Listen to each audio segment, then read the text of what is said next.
जय Hind dear students. तो आज हम सॉल्व पेपर करेंगे फिफ्थ सेमेस्टर के, जो पाँचवा सेमेस्टर है उसके जो है पेपर को सॉल्व करेंगे। फार्मास्यूटिकल ज्यूरिस्प्रूडेंस जो सब्जेक्ट है उसका हम पेपर सॉल्व करेंगे। जो सेक्शन यानी कि सॉल्व पेपर करेंगे 2021-22 का, और इजी यानी कि सिंपल तरीके से हम इसको वो हल करेंगे। आपको जो क्वेश्चन है ये बिल्कुल हम सिंपल तरीके से सॉल्व करेंगे। और सेक्शन ए सॉल्व करेंगे जो है फार्मास्यूटिकल ज्यूरिस्प्रूडेंस का। इस वीडियो में हम सेक्शन ए को कम्प्लीटली सॉल्व करेंगे। सेक्शन ए का क्वेश्चन नंबर 1 सॉल्व करेंगे। तो इसको हम जो है बिल्कुल क्लियर और इजी फार्म से यानी कि सिंपल रूप से सॉल्व करेंगे, जो कि आपके समझ में आएगा क्वेश्चन। तो आप बने रहिए हमारे यूट्यूब चैनल पर। तो हम क्वेश्चन नंबर ए से करते हैं स्टार्ट। तो क्वेश्चन नंबर ए है, यानी कि what do you mean by miss branded drug, यानी कि मिस ब्रांडेड ड्रग्स से आप क्या समझते हैं, यानी कि ये क्या है। तो मिस ब्रांडेड ड्रग क्या होती हैं इसको हम डिस्क्राइब करेंगे।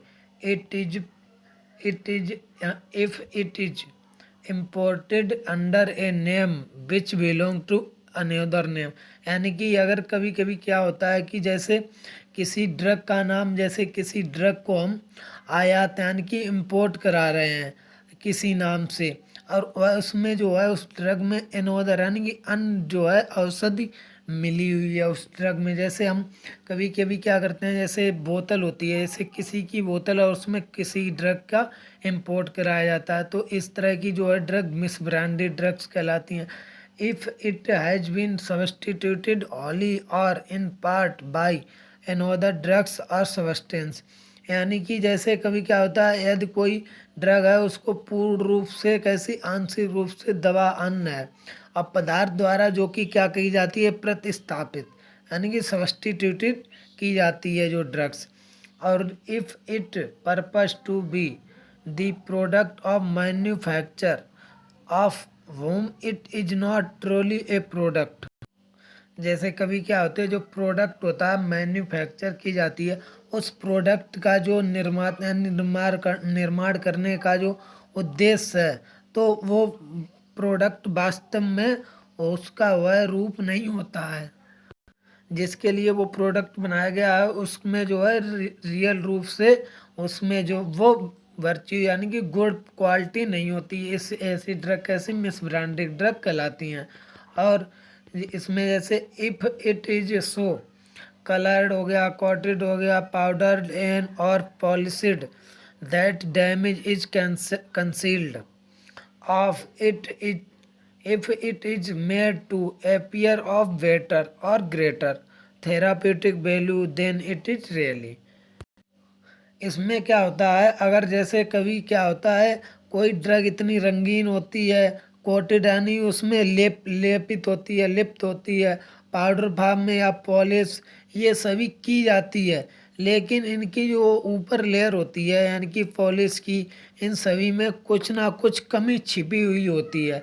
ये सब वास्तव में ही तुलना में अधिक यानी कि इन सभी की जब तुलना की जाती है अधिक चिकित्सीय रूप से, तो ये प्रतीत यानी कि तब इनका जो मूल होता है वो प्रतीत यानी कि शो करता है। थेरापेटिक वैल्यू जो होती है तो वो वास्तव में मालूम पड़ती है। तो ये सभी मिस ब्रांडिंग ड्रग होती हैं। जैसे इनके कलर सही नहीं होता, कोटेड फार्म में नहीं, पाउडर फार्म, ये सभी कुछ ना कुछ इनमें कमी होती है, वही ड्रग कैसे मिस ब्रांडेड ड्रग कहलाती हैं। अब अगला क्वेश्चन है what are the objective of patent act, यानी कि पेटेंट एक्ट का आपको ऑब्जेक्टिव क्या है ये सभी आपको लिखना होगा। The patent act balances the interests of inventor on one hand and the interest of the public on the other hand। तो इसमें बताया गया है, तो इसमें क्या बताया है कि जैसे आविष्कार यानी कि जो इन्वेंटर्स होते हैं उनके वन एंड में यानी कि आविष्कारों के हाथों, और जो दूसरी ओर क्या होता है जो जनता यानी कि जो पब्लिक के हैंड में जो होता है काम, उन सभी की पेटेंट यानी कि कंपेयर तुलना करना ही क्या, जैसे पेटेंट एक्ट में जो है उनकी तुलना बैलेंसेस की जाती है। तो ये जो इस अधिनियम के अनुसार जो है पेटेंट एक्ट को बैलेंस करना होता है। जैसे the primary and main objective of the Indian patent act, यानी कि जो ऑब्जेक्टिव जो इंडियन पेटेंट एक्ट है प्राथमिक ये कब आया था 1970 में। Are to protect and safeguard intellectual product, यानी कि जो पूर्ण रूप से सेफ हो product intellectual patent are eminent part of intellectual property. और जो आईपीआर होता है, आईपीआर जो पार्ट होता है इमिनेंट प्रोडक्ट जो पार्ट का, उससे जो है इसमें भी बताया गया कि इस तरह से ये एक पेटेंट होता है। तो अगला क्वेश्चन है Hathi committee. What is Hathi committee, यानी हाथी कमेटी क्या है। The Indian government has set up the Hathi committee, जो इंडियन गवर्नमेंट थी उसने सेटअप की थी हाथी कमेटी को अंडर द चेयरमैनशिप ऑफ जय सुखलाल हाथी, यानी कि जो चेयरमैन थे तब जो जय सुखलाल हाथी की देख रेख में अध्यक्षता के रूप में तब इन्होंने जो है जो उसके चेयरमैन पद पर कौन थे, जय सुखलाल हाथी, इन्हीं की देख रेख में जो है हाथी कमेटी का जो किया था to take a comprehensive look into the drug industry and took inquire into the various facts about drug in India. The report of this committee covered licensing हो गया, प्राइस कंट्रोल हो गया, इंपोर्ट हो गया, and role of the foreign sector and quality control. इसमें बताया है कि जैसे भारत सरकार ने जब दवा का उद्योग जो है व्यापक रूप जो यानी कि दवा का उद्योग था तभी जिसको क्या किया था व्यापक रूप से जो भारत ने जो है नज़र उस पर जब नज़र उन्होंने देखी जो दवा के उद्योग में, तो भारत में दवाओं के बारे में क्या होता था विभिन्न जो बहुत बहुत से तथ्य होते हैं उनकी जब क्या जांच करने के लिए जब जो है उनके चेयरमैनशिप पर किसको एक कमेटी बनाई और जिस कमेटी का नाम रखा हाथी कमेटी, और उसके चेयरमैन यानी कि जो उसकी अध्यक्षता थी उस पर किसको बिठाया, जय सुखलाल हाथी को, जिनका नाम था जय सुखलाल हाथी। इन्हीं के नाम पर फिर इस कमेटी का नाम क्या रख दिया, हाथी कमेटी। तो जय सुखलाल हाथी थे, उनकी अध्यक्षता में जो है इसकी स्थापना की गई थी हाथी कमेटी की, तो इसीलिए इस कमेटी का नाम हाथी कमेटी रख दिया।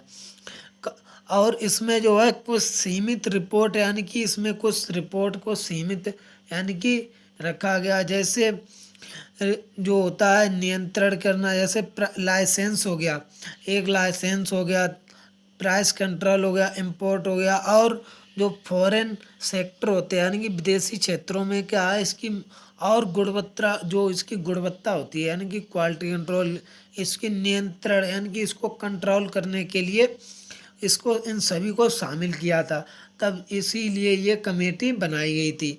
तो इस तरह इस कमेटी को हम लिख कर आएंगे। अब अगला क्वेश्चन है डिफाइन फार्मास्यूटिकल ज्यूरिस्प्रूडेंस, यानी कि फार्मास्यूटिकल ज्यूरिस्प्रूडेंस क्या है, इसको डिफाइन करना होगा। फार्मास्यूटिकल ज्यूरिस्प्रूडेंस में be defined as the study of rules and regulations of pharmacy practice and also relating to drugs and pharmaceuticals। तो इसमें बताया गया है कि जो फार्मास्यूटिकल ज्यूरिस्प्रूडेंस थी ये क्या है, ये फार्मेसी की जो अभ्यास है यानी कि फार्मेसी के जो अभ्यास करने के लिए जो दवाएं हैं दवा होगी और इसके फार्मास्यूटिकल से जितने भी संबंधित यानी कि रिलेटेड जो नियम होते हैं उन सभी नियम हो गए रूल एंड रेगुलेशन नियम भी नियम जितने भी हो गए इन सभी का अध्ययन हम किस में करते हैं, दवा के जो है रिलेटेड फार्मेसी से प्रैक्टिस यानी कि जितनी भी हम दवा से इन सभी के नियम हमको किस में मिलते हैं, फार्मास्यूटिकल ज्यूरिस्प्रूडेंस। इसमें हमको क्या लॉ पढ़ना होता है, तो इसलिए जो है फार्मास्यूटिकल ज्यूरिस्प्रूडेंस को ही एक महत्वपूर्ण ओथ दिया गया, महत्वपूर्ण ओथ यानी कि अब इसके नीचे स्टेप में देखते हैं pharmaceutical jurisprudence is the legal सब सिस्टम ऑफ लॉ।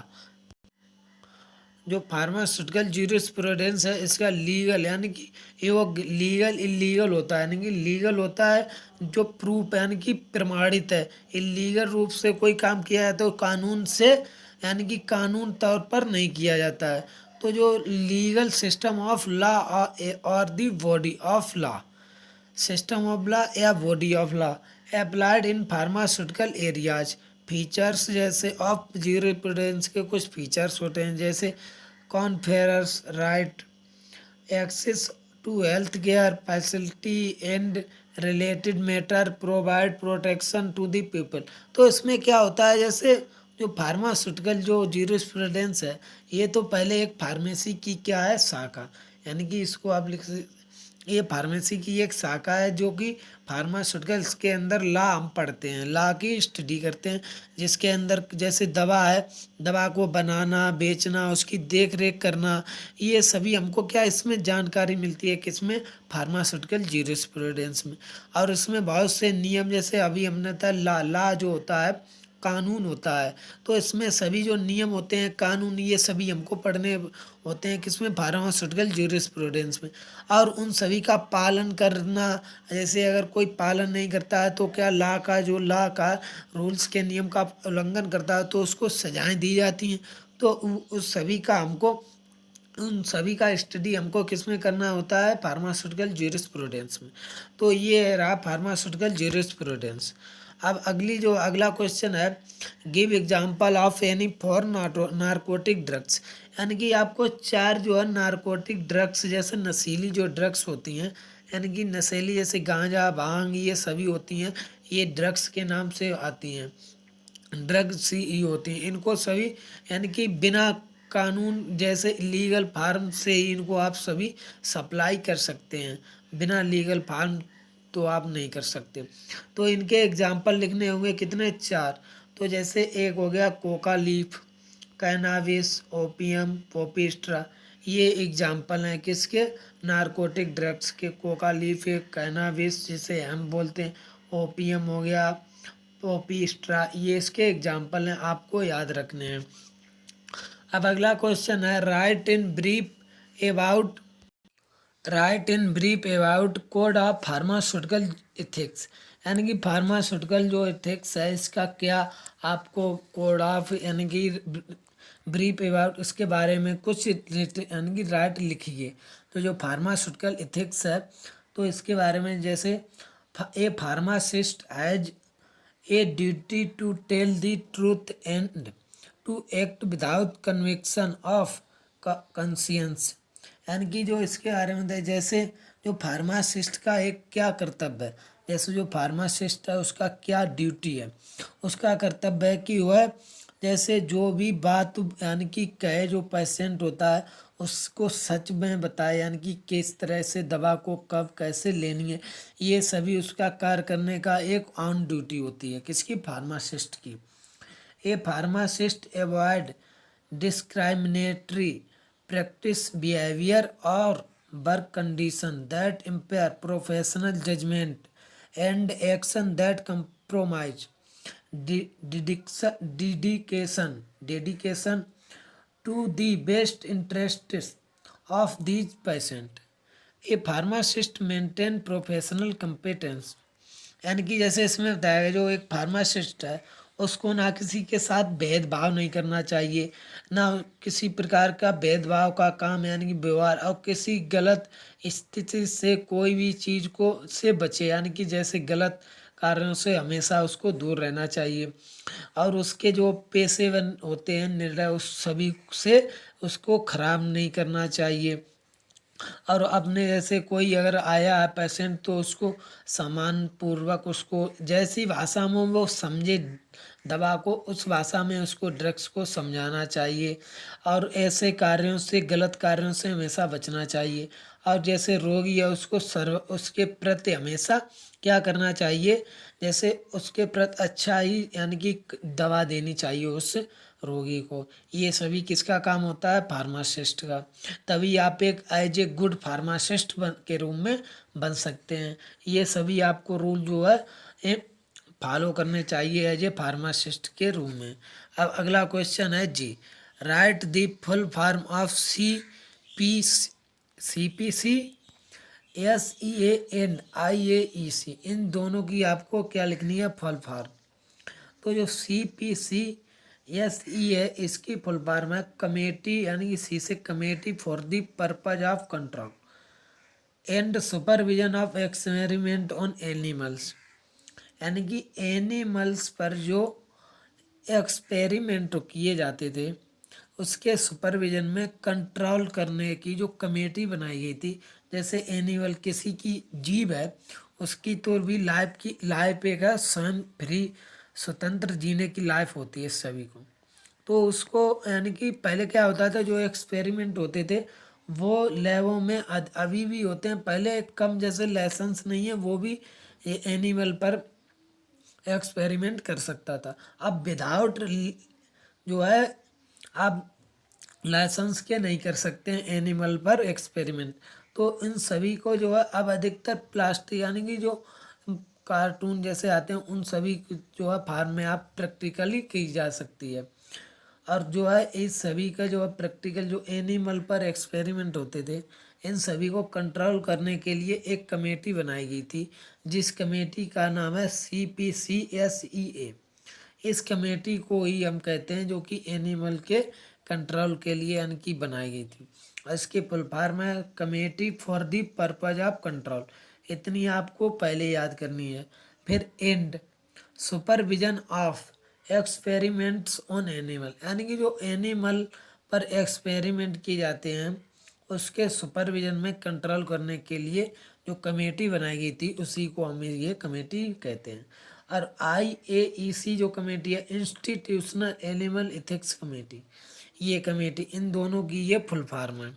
अब अगला क्वेश्चन है डिफाइन द टर्म पॉइजन, यानी कि पॉइजन क्या है ये आपको डिफाइन करना है। जैसे poison act to consolidate and amend the law regulation the important possession and sale poison, यानी कि जैसे पॉइजन होता है जहर, इससे जो जहर के जो एक्ट होता है, इसके जो जहर यानी कि पॉइजन होता है इसको यानी कि विदाउट लाइसेंस के यानी कि बिना ला जो होते हैं बिना ला के आपको अगर सेल करेंगे इन सभी को, तो आपको क्या यानी कि तो आपको पेनाल्टी और इसकी ऑफेंसेस फॉलो कर यानी कि भरने होंगे, जिसे सज़ा बोलते हैं। अब पेनाल्टी होती है वो तो आप जानते हैं। तो ये क्या है पॉइजन ये। तो अगला क्वेश्चन है हमारा I, what are schedule G and schedule N, यानी कि शेड्यूल जी और शेड्यूल एन क्या है ये आपको डिफाइन करना होगा। तो most of the drugs are hormonal preparation, यानी कि वो ड्रग्स जो हार्मोनल प्रिपरेशन के लिए यूज की जाती हैं drugs. The drugs level must display to text, यानी कि इन ड्रग्स की जो डिस्प्ले मतलब होती है ऊपर जो यानी कि रेपर होगा, अगर वो रेपर पे लिखा होगा कॉशन यानी कि सावधानियाँ। It is dangerous to take this preparation except under medical supervision, यानी कि मेडिकल सुपरविजन के अंदर इसको आपको एक्सेप्ट यानी कि प्रिपरेशन जो होती है ये डेंजरस होती है, इसीलिए उस पर जो है शेड्यूल जी के अंदर आपको कॉशन लिखा होता है किसके जो है ड्रग्स होती हैं उस पर। अब अगला जो है इसके एग्जाम्पल भी हैं, जैसे हाइड्रोक्सी यूरिया हो गया, प्राइमीडोन हो गया, टेस्टोलैक्टोन हो गया। इन ड्रग्स में क्या होगा कॉशन यानी कि सावधानियाँ पहले ही लिखी होंगी, जिसे वार्निंग भी बोलते हैं, इन ये लिखी होंगी। और शेड्यूल एन का होता है, शेड्यूल एन के अंतर्गत schedule N contain various regulation and requirements of for a pharmacy, यानी कि इसके अंदर जो फार्मेसी के रिक्वायरमेंट बनाए जाते हैं उन सभी को हम स्टडी करते हैं किसके अंतर्गत शेड्यूल एन के। तो इसके बारे में आप लिख सकते हैं schedule N contain various regulation and requirement of for a pharmacy. Pharmacy के लिए जो भी रिक्वायरमेंट और रेगुलेशन बनाए जाते हैं उसकी स्टडी हम शेड्यूल एन में करते हैं। अब अगला क्वेश्चन है what are the objective of trademark act. जो ट्रेडमार्क एक्ट होता है उसके आपको ऑब्जेक्टिव लिखने होंगे, क्या क्या उसके ऑब्जेक्टिव होते हैं। तो trademark act provide the register proprietor who has a trademark over good pre-emptive right over associative service and vice versa, यानी कि जो ट्रेडमार्क अधिनियम एक्ट को हिंदी में अधिनियम बोलते हैं, जो एक्ट होता है इसको यानी कि पंजीकरण जिसके नाम से यानी कि जिस किसी के नाम से की जाती, तो उसके जैसे जो ट्रेडमार्क होता है, जैसे जिसके पास अधिकार, यानी कि जैसे ट्रेडिंग, आपने क्या सुना होगा, जो जैसे जो आलू, जैसे क्या होता है, जो आलू की खरीद करते हैं तो उनके पास भी एक ट्रेडिंग कंपनी होती है ना, तो वो भी, उनको भी अधिकार होता है इन सभी माल को खरीदने का, तो उसका एक लाइसेंस बनता है एक्ट के, तो उस सभी को जो है फॉलो करना ही क्या कहलाता है, ट्रेडमार्क एक्ट। तो जैसे माल को जो है ट्रेडमार्क करना है, और उसके संबंध में जो सेवाएं होती हैं सभी, उन सभी को पूर्ण रूप से खाली अधिकार किसको होता है, इन सभी का जो ट्रेडमार्क एक्ट होता है, ये उसका अधिकार सिर्फ ट्रेडमार्क जो होता है जिसके पास होता है उसी को अधिकार होता है, और इसके वह चाहेगा तो वह अपने विपरीत, यानी कि इसके विपरीत अधिकार और किसी को प्रदान कर सकता है। तो ये होता है ट्रेडमार्क के ऑब्जेक्टिव। तो ये रहे आपके क्वेश्चन, तो ये क्वेश्चन कंप्लीट हो गए। ये इम्पोर्टेंट क्वेश्चन है, आपको सिर्फ क्या करना होगा, ये क्वेश्चन याद करने होंगे, और इनको याद कर कर सिर्फ आपको लिखना है, ये इम्पोर्टेंट क्वेश्चन है। तो thank you, take care, bye.